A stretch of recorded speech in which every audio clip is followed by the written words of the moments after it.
The collapse. The blueprint lay forgotten on the kitchen counter, its edges curling slightly in the steam rising from the kettle. Victoria Hayes had spent 3 months perfecting those drawings, staying up until dawn to capture Marcus's vision for his flagship development. Every line, every measurement, every innovative detail had been rendered with meticulous care. She had done it all without credit, without compensation, without even a request. It was simply what she did, what she had always done. Now, standing in the doorway of their Lincoln Park brownstone, she watched her husband of 6 years pack a leather duffel bag with the efficiency of someone who had rehearsed this moment many times in his mind. Marcus Bennett moved through their bedroom like he was checking out of a hotel, his movements crisp and detached. The afternoon light streaming through the floor-to-ceiling windows cast long shadows across the hardwood floors, making everything feel staged, unreal. "I don't understand why today," Victoria said quietly, her voice barely carrying across the room. "Why right before the Riverside Tower unveiling? You know how important tonight is." Marcus paused, his hand hovering over a stack of designer shirts. When he turned to face her, his expression held that particular brand of patience reserved for explaining simple concepts to slow children. At 38, he was handsome in that polished, manufactured way that came from expensive haircuts and personal trainers. His success had chiseled away any softness he might have once possessed. "That's exactly why today, Vic," he said, and the nickname that once felt affectionate now sounded dismissive. "Riverside Tower is the culmination of everything I've worked for. It's my statement to Chicago that Marcus Bennett has arrived. And Jade understands that world. She moves in it naturally, Jade Winters." The name landed like a stone in Victoria's chest. She had seen the woman at Marcus's company events over the past year, all glossy hair and practiced laughter, documenting her life in carefully curated social media posts that garnered hundreds of thousands of followers. Marcus had mentioned her casually, always in professional contexts. Victoria had never suspected. How could she have been so blind? "What world are you talking about?" Victoria asked, her hands trembling slightly. "We built Bennett Development together. I designed half the projects in your portfolio." "You sketched ideas," Marcus corrected, zipping the duffel with a decisive motion. "My team refined them into something marketable. There's a difference between having talent and understanding how to monetize it." He walked toward her, and she instinctively stepped back. "You're brilliant at what you do, Victoria. But you're content to stay in the background, to be comfortable. I need someone who wants to be seen, who elevates my brand." The word brand struck her as particularly cruel. Their marriage had been reduced to a marketing strategy, and she had apparently failed to deliver adequate returns. She thought of all the dinner parties she'd hosted for his investors, the presentations she'd helped prepare, the nights she'd talked him through his doubts when projects faced setbacks. She had been his foundation, and now he was demolishing her to build something taller. "The papers are with my attorney," Marcus continued, his tone shifting into business mode. "You'll be more than taken care of. The brownstone is yours, and there's a settlement that reflects my appreciation for your contributions." He checked his watch, a Patek Philippe she'd given him for their 5th anniversary. "I have to go. The unveiling starts at 7, and Jade is meeting me there." He was taking her to Riverside Tower, to the building Victoria had designed in secret, staying up countless nights to solve its structural challenges, to create the innovative sky garden that would become its signature feature. Marcus would stand on that stage tonight, accept the accolades, and introduce Jade Winters as his partner to everyone who mattered in Chicago's real estate elite. "Did you ever love me, Marcus?" The question escaped before she could stop it. For a moment, something flickered across his face. Regret, perhaps, or maybe just impatience. "I loved who we were when we were building something. But people evolve, Vic. You just evolved into someone I can't take to the next level with me." Then he was gone, his footsteps echoing down the stairs, the front door closing with a soft click that somehow felt louder than a slam. Victoria stood in the empty bedroom, surrounded by the life they'd built together, and felt herself fracturing. The woman reflected in the full-length mirror looked small, insignificant, dressed in paint-stained jeans and an oversized sweater. When had she stopped seeing herself? When had she become so invisible? Her phone buzzed insistently on the dresser. "Unknown number." She almost ignored it, but something made her answer. Victoria Hayes? A woman's voice, professional and warm, yes? This is Jennifer Park from your father's office. Mr. Hayes has been trying to reach you. He asked me to tell you that the car will arrive at 6 o'clock. Victoria's breath caught. Her father. Robert Hayes, the man she'd barely spoken to in 7 years, since the terrible argument about Marcus. Her father had called him a hollow opportunist playing dress-up in a grown man's suit. Victoria had defended her choice, her independence, her love. The rift had never fully healed. Car for what? Victoria managed. For the Chicago Architecture Expo Gala. Your father said, and I quote, "Tell her the shadows have hidden her long enough. It's time to step into her own light." Jennifer paused. He also mentioned that your dress has arrived, and your seat on the Hayes Industries board is no longer optional. He expects you tonight. The Architecture Expo, the most prestigious event in Chicago's design community, happening at the Navy Pier Grand Ballroom the same night as Marcus's unveiling just 3 blocks away. The coincidence felt deliberate, cosmic. Ms. Hayes, shall I confirm you'll be ready at 6? Victoria looked at her reflection again, but this time she saw something different. Beneath the exhaustion and heartbreak, beneath the years of diminishing herself, there was something else. A spark, a possibility. Yes, she said, her voice stronger. I'll be ready. The Silent Empire. The transformation took 2 hours, but it felt like shedding a skin she'd worn for too long. The stylist her father sent worked with quiet efficiency, understanding without being told that this wasn't about beauty, it was about reclamation. Victoria's auburn hair, usually pulled back in a careless ponytail, now fell in elegant waves that caught the light like burnished copper. The makeup was subtle but powerful, emphasizing the sharp intelligence in her green eyes and the determined set of her jaw. The dress was a masterpiece, emerald silk that seemed to shift between green and gold depending on how the light struck it, with clean architectural lines that suggested both strength and grace. It was nothing like the safe, neutral colors she'd worn for years to avoid outshining Marcus at his events. This dress demanded attention. Around her neck, the stylist fastened a necklace Victoria hadn't seen since she was 21. The Hayes Emeralds, a legendary set that had belonged to her grandmother, worth more than most people's houses. When Victoria descended the stairs at precisely 6 o'clock, the driver waiting by the black Mercedes S-Class did a double-take before quickly composing himself. "Ms. Hayes," he said, opening the door, "your father is already at the venue. He asked me to tell you he's proud of you." The words created an unexpected lump in her throat. During the drive through Chicago's glittering evening streets, Victoria's phone buzzed repeatedly. Marcus, no doubt wondering where the signed papers were, or perhaps calling to twist the knife a bit deeper. She silenced it without looking. That chapter was closed. Whatever happened next, it would be on her terms. The Navy Pier Grand Ballroom was ablaze with light and importance. Chicago's architectural elite gathered here annually to celebrate innovation, to see and be seen, to shape the future of the city's skyline.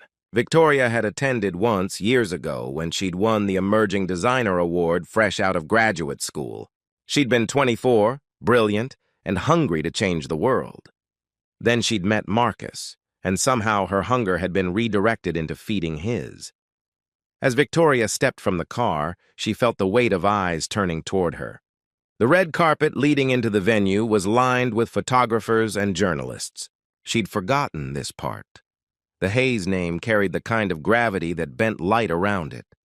Her father, Robert Hayes, wasn't just wealthy. Hayes Industries had built half of Chicago's most iconic structures over 3 generations. They didn't just participate in architecture. They defined it. "Ms. Hayes," a photographer called out. "Over here. It's been years since we've seen you at industry events." She paused, letting them capture the moment. Not posing, just existing in her power. Somewhere 3 blocks away, Marcus was probably taking similar photos with Jade, basking in his moment of triumph. He had no idea that the worlds were about to collide. Inside the ballroom, the atmosphere hummed with creative energy and ambition. Crystal chandeliers cast prismatic light across the assembled crowd. Legendary architects, City planners, developers with the power to greenlight billion-dollar projects, and the journalists who chronicled it all. Victoria moved through the entrance and the murmurs began almost immediately. "Is that Victoria Hayes? I thought she'd left the industry." Robert Hayes' daughter? I heard she'd been out of the picture for years. Then she saw him. Her father stood near the main stage, distinguished and commanding at 65, his silver hair and tailored tuxedo giving him the appearance of someone who'd been carved from marble. When their eyes met across the room, his face transformed. The stern CEO dissolved into something softer, more human. He crossed to her in swift strides. "Victoria," he said simply, and pulled her into an embrace that erased 7 years of distance. "You're here." "I'm here," she confirmed, her voice thick with emotion. "I'm sorry it took so long. Hush now. You're here. And that's what matters." He pulled back, studying her face with those sharp blue eyes that missed nothing. "He let you go." It wasn't a question, but she nodded anyway. "Today, right before his big unveiling." Her father's expression darkened with something dangerous. "Marcus Bennett is a fool. He always was. I tried to warn you." "You did. I wasn't ready to hear it." Victoria straightened her shoulders. "But I'm ready now." "Good." Robert offered his arm. "Because tonight Chicago remembers who you are. The board meeting is Monday morning at 8. We have 3 major projects that need your touch. Real design work, not anonymous contributions to someone else's portfolio. Your office is being prepared as we speak. Dad, I haven't practiced seriously in years. I don't know if I'm—" "You designed Riverside Tower?" he interrupted quietly. "Don't think I don't have sources, Victoria. I know every line of that building came from your mind. Marcus Bennett couldn't design his way out of a paper bag without you, and everyone in this industry who pays attention knows it. They just couldn't prove it. Until now." Before Victoria could respond, the lights dimmed slightly, and the evening's host approached the microphone. Thomas Whitmore, president of the American Institute of Architects Chicago chapter, commanded immediate attention. "Ladies and gentlemen, welcome to the 45th Annual Chicago Architecture Expo. Tonight, we celebrate not just buildings, but the visionaries who dare to reimagine our city's future." He paused, his gaze sweeping the room. "We have a very special announcement this evening. Hayes Industries has committed to funding the new Sustainable Design Initiative, a $200 million program to revolutionize green architecture in urban environments." The room erupted in applause. This was the kind of announcement that shaped the industry for decades. To tell us more about this groundbreaking initiative, please welcome the newly appointed Chief Design Officer of Hayes Industries and the visionary architect behind the program, Ms. Victoria Hayes. The spotlight found her, and for a moment Victoria felt frozen. Chief Design Officer! Her father had just handed her one of the most powerful positions in Chicago architecture. Every eye in the room was on her. But these weren't the dismissive glances she'd endured at Marcus's events. These were looks of respect, curiosity, and recognition. She walked to the stage, her emerald dress catching the light with each step, the Hayes emeralds glinting like captured stars. When she reached the microphone, she looked out at the sea of faces, colleagues she'd admired for years, competitors who would now have to reckon with her, and in the back, near the entrance, a late arrival who'd just walked in.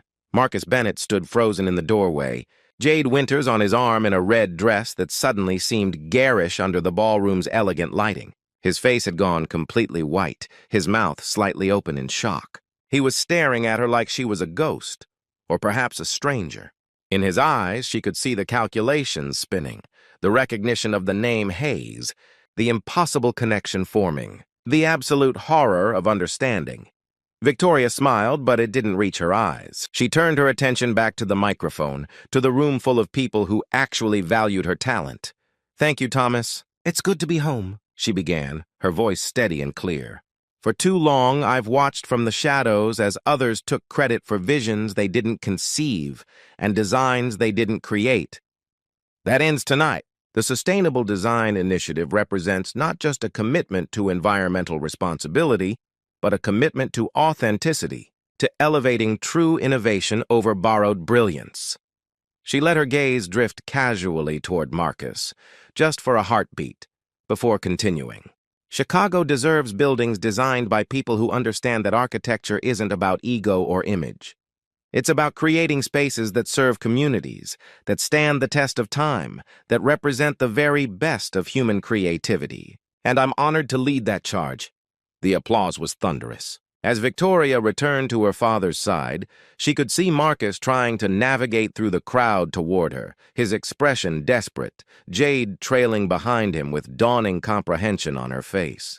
But a dozen industry leaders intercepted Victoria first, wanting to discuss projects, to congratulate her, to schedule meetings. She was surrounded by people who saw her, really saw her, for the first time in years. Or perhaps, she thought, allowing herself a small, genuine smile, they were simply seeing her again. The Victoria Hayes who'd existed before Marcus Bennett convinced her to dim her light. That woman had never truly disappeared.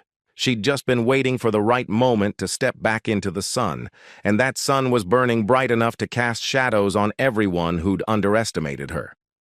Marcus would have to wait. He'd have to watch, and he'd have to realize, in excruciating detail, exactly what he'd thrown away. The Reckoning. The next 72 hours moved with the inexorable momentum of an avalanche.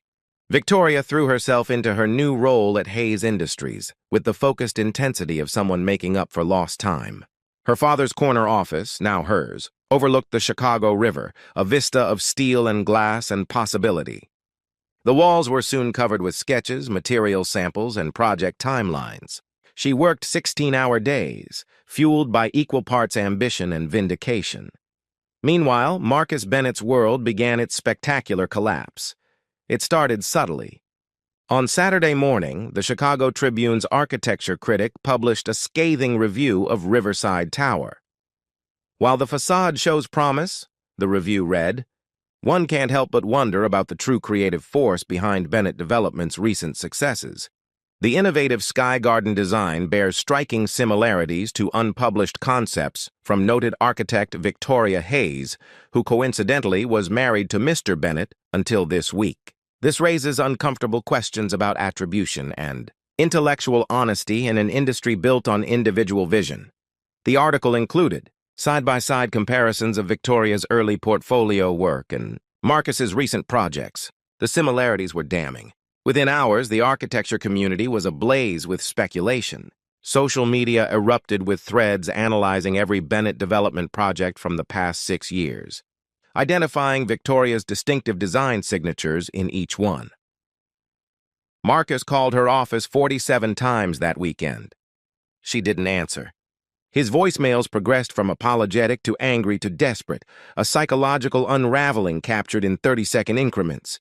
Vic, please, we need to talk. This is getting out of hand. You can't just destroy everything we built together because your feelings are hurt. I made you who you are. Don't forget that. Victoria, please, I'm begging you. Call me back. She deleted each one without listening all the way through. Her assistant, a sharp young woman named Tanya Rodriguez, had standing orders to block all his calls. The silence Victoria maintained was more devastating than any confrontation could be. She had learned the power of absence.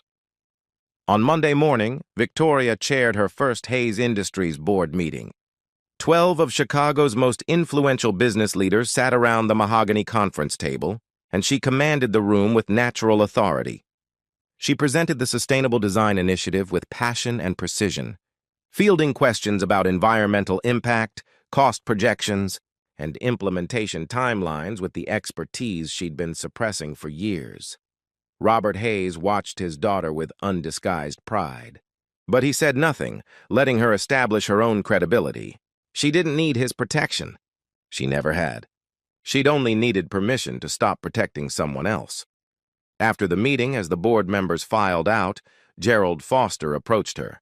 Foster was Marcus's business partner and primary investor in Bennett Development, a silver-haired real estate magnate with the moral flexibility of a weather vane. Victoria had served him dinner a dozen times, always treated as the hostess rather than an equal.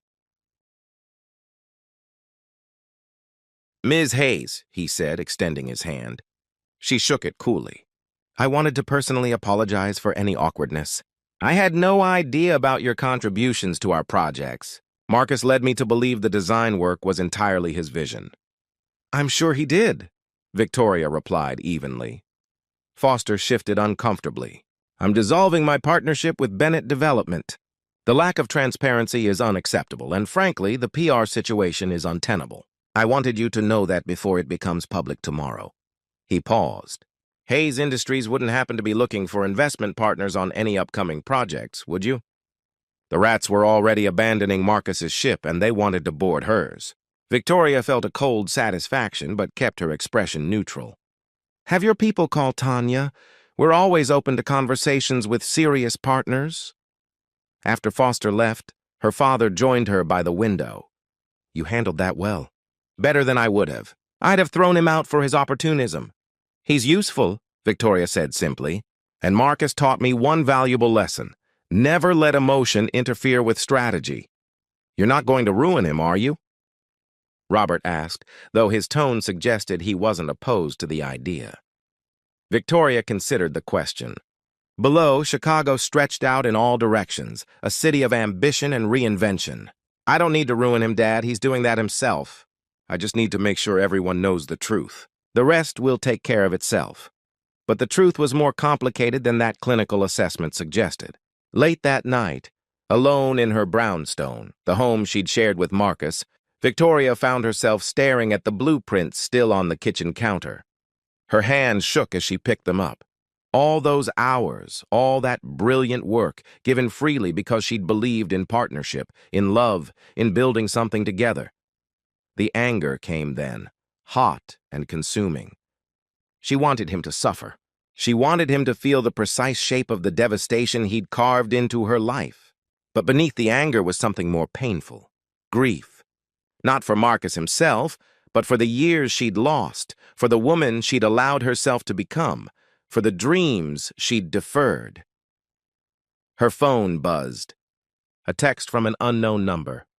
Please, Victoria. 5 minutes. That's all I'm asking. Just 5 minutes to explain. She stared at the message for a long moment, then blocked the number. Some conversations weren't worth having. Some bridges were meant to burn. By Wednesday, the fallout was complete. Gerald Foster publicly announced the dissolution of his partnership with Bennett Development, citing fundamental concerns about creative attribution and business ethics. 3 other major investors followed within hours.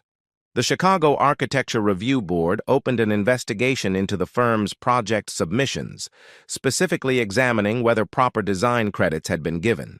Marcus's reputation, so carefully cultivated, was in ruins.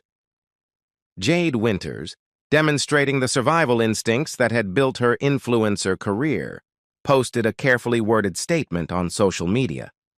After recent revelations, I've realized I was misled about certain professional relationships. I believe in supporting true creativity and innovation, which is why I'm ending my personal association with Bennett Development. Women need to support women, and my heart goes out to Victoria Hayes for the challenges she's faced.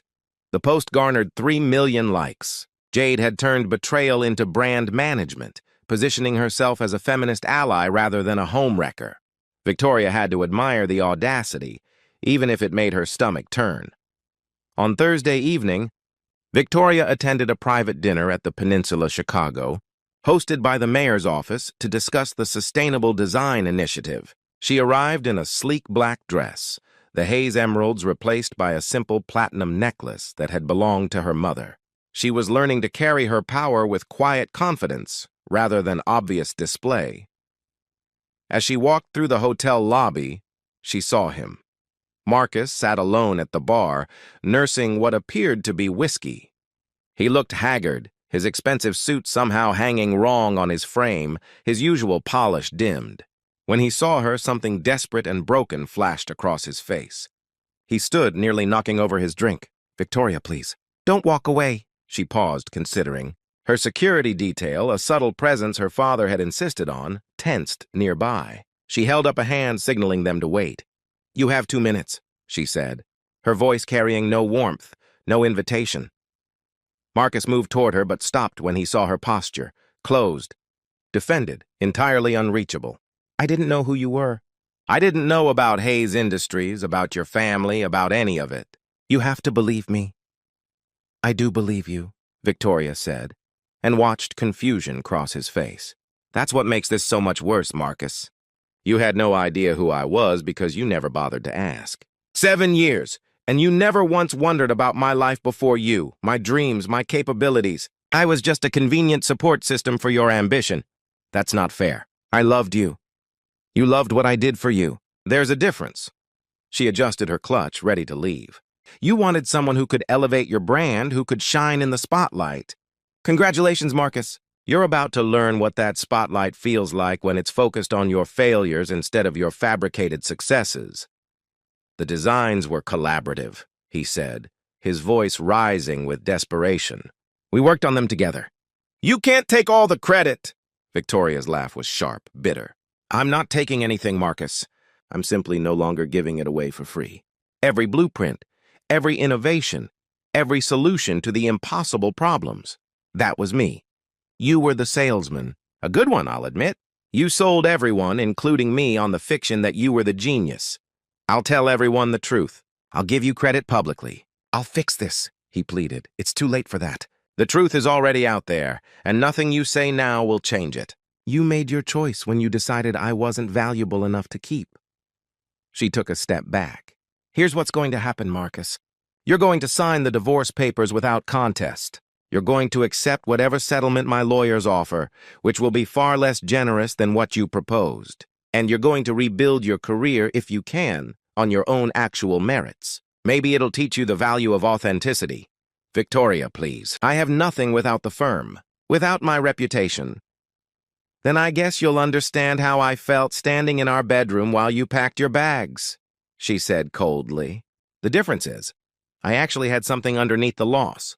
What do you have, Marcus, when you strip away the borrowed brilliance and the manufactured charm? Have you ever asked yourself that? She could see the question land, could see it crack something in his carefully maintained facade. For a moment, she almost felt pity. Almost. Goodbye, Marcus. Don't contact me again. She walked away, her heels clicking against the marble floor with decisive finality. She didn't look back. Behind her, she heard him say something, maybe her name, maybe an apology, but it didn't matter. That part of her life was over. At the dinner, surrounded by city officials and fellow architects, Victoria felt something shift inside her. The anger was still there, and the hurt, but they no longer consumed her. She was rebuilding not just her career, but herself. The version of herself that had existed before she'd learned to make herself small for someone else's comfort. Her father found her later on the restaurant's terrace, looking out at the city lights. How are you really doing? He asked quietly. I'm angry. I'm hurt. I feel like I lost 7 years of my life to someone who saw me as a resource rather than a person, Victoria admitted. But I also feel alive for the first time in years.